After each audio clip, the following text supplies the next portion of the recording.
देखिए, आज मैं एक ऐसे टॉपिक पर बात करने जा रही हूँ जो सभी के घरों में कॉमन है, आपके घर में भी हो सकता है कि हमें कहा जाता है कि जब किसी ने छींक दिया और अगर आप घर से बाहर जा रहे हैं या आप कहीं भी जा रहे हो काम-धंधे, बिज़नेस पर यात्रा के लिए,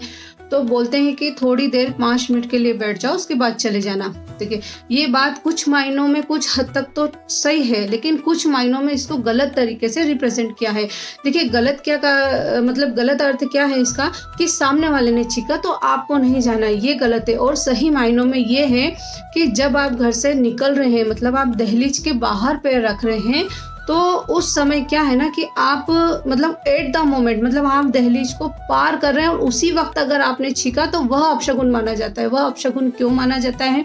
देखिए, स्वर विज्ञान के अनुसार अगर हम बात करें, जिसमें भगवान शिव ने माता पार्वती को कहा गया था कि जो भी व्यक्ति घर से बाहर मतलब दहलीज को पार करके कहीं भी जा रहा है, जैसे हम कहीं भी जा रहे हैं, कॉलेज, स्कूल या मंदिर या बिजनेस, जॉब, दुकान, कहीं भी जाते हैं, तो हमको भरे स्वर में ही घर से बाहर पैर रखना चाहिए। भरे स्वर का तात्पर्य ये होता है कि जो हमारी नॉस्ट्रल चल रही है, उसी पैर को हम स्वर को पहले हमारी श्वास को खींचे, रोकें और जो स्वर हमारा जो मतलब नॉस्ट्रल चल रही है, वो उसी साइड के पैर को हम पहले बाहर रखें, उसके बाद दूसरे पैर को बाहर रखकर और श्वास को छोड़ दें। ये बताया गया है। लेकिन छींकने का अर्थ यहाँ पर ये है कि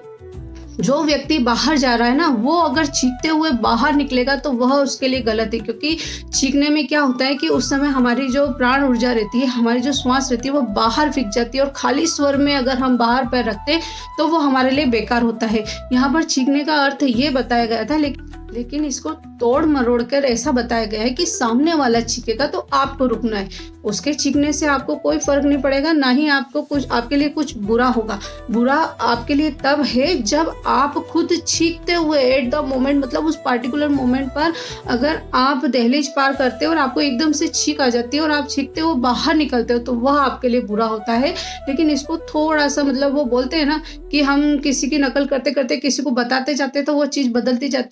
जाती है। ऐसे ही करके ये थोड़ा सा बदल गई है। बाकी अपशगुन सामने वाले के छींकने से नहीं, बल्कि आप जब घर से बाहर दहलीज के बाहर पैर रखें तो छींकते समय उसको बाहर पैर नहीं रखना है। बस इतना ही आपको ध्यान रखना है।